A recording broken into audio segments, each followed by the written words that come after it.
Hey guys, this is HD. And this is PainUser. And we're back to co-cast another series of games in the IGN Pro League. As always, the first game will be going up on our YouTube channels. The rest of the games can be found on ign.com/IPL. And this time around, it is going to be the losers bracket round 2. Is that correct, PainUser? Yes, indeed. And it's going to be a inter-clan war, actually, as we have RootMinigun at the top right as the Protoss.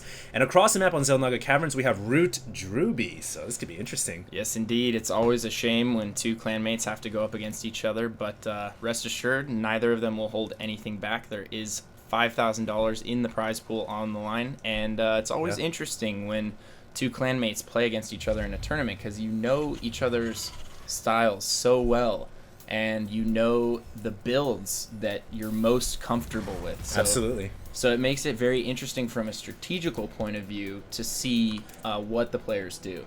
One thing I've always noticed when two people play in inter-clan wars, they practice so many times against each other offline, and when I say offline, I mean not on tournaments, that when they get into kind of a tournament mode, things get really, really crazy. I mean, a lot of times inter-clan mates in battle will actually do some kind of unexpected things that they often don't do in practice games because they want the win, man. They want it really bad. Yeah, absolutely. And not to mention, it just totally, you have the ability to throw them off and deceive them because you know and that look at this, they man. know. Drewbie's already saying, then I'm forced to cheese you. Protoss can't be cheesed. They cheese you. What a Protoss response. That's man.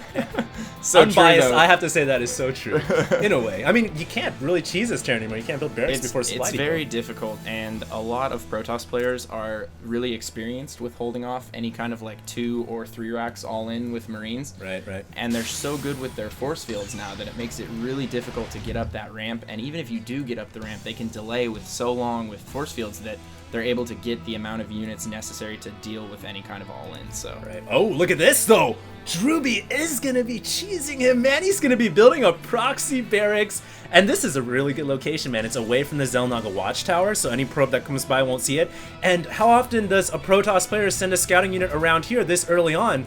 Drewbie is going to be doing some kind of a 2 racks play, and Minigun, I don't think he's going to be doing any cheese because he's had Cyber Core going up already, so this is going to be pretty frantic game in the opening moments. Yeah, absolutely, and I really like how Minigun has stowed away his scouting probe in the top left corner of Drewbie's base. Yeah, gonna absolutely. save that for a rainy day, and then probably around maybe the 5-minute mark, he's gonna send that in to get some really valuable scouting information. Well, he's gonna send that in, and he's gonna see only 1 barracks, and obviously, if he can get it over to the natural, he's gonna see there's no command center or anything going on, so he's gonna know something fishy is happening. Yeah, man. absolutely. And one thing in Drewbie's base, if Minigun does notice, is that there are 3 supply depots down, and if he does scout the natural, there is no command center. Exactly. So he has to know. Something's if he scouts going on. all of that something is going down, something fishy is happening. And Minigun sending a second scouting probe through the front, and I love this. Not afraid to use 2 probes to scout. Scouting is so important. Most people are afraid of losing too many. And look, he sees all the SCVs heading in for the all-in. This is terrible for Drewbie. Couldn't be in a worse situation right now. And now Minigun immediately throwing the Chrono Boost on the Cybernetics core. He realizes something really crazy is going on. He's going to have to try to get Warp Gate out as quickly as possible. And the timing is going to be absolutely crucial here. And Drewbie is going to be going for a command center. Yeah, it looks like Drewbie isn't going to go with the all-in. He's going to try and expand behind this, but I don't know if this is going to work out for him. This single stalker already is going to be able to delay this command center by so much.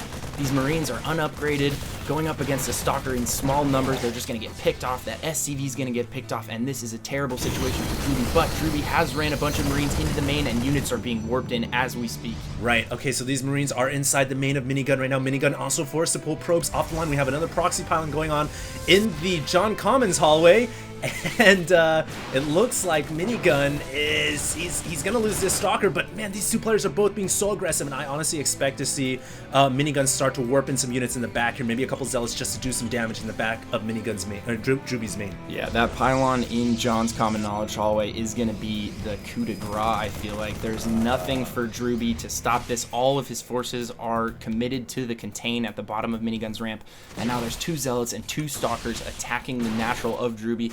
DrewBie has no units to speak of back at his base, and I just don't know how he's going to hold this. He's going to be running back with his Marines here, and I just don't know, man. He's only got one bunker out here to contain the Protoss, and honestly, you can't contain a Protoss when they've got Warp Gate and pylons all over the map, and now SCVs are forced to fend for themselves, and really, SCV's just not really outfitted for the rigors of warfare, and yeah, they're going to go down, and DrewBie dropping the FU. Yeah, he's dropped the F-bomb. I think he's a little disappointed. Maybe that's his rendition of a GG. Yeah. Minigun here, taking the game away from his clanmate.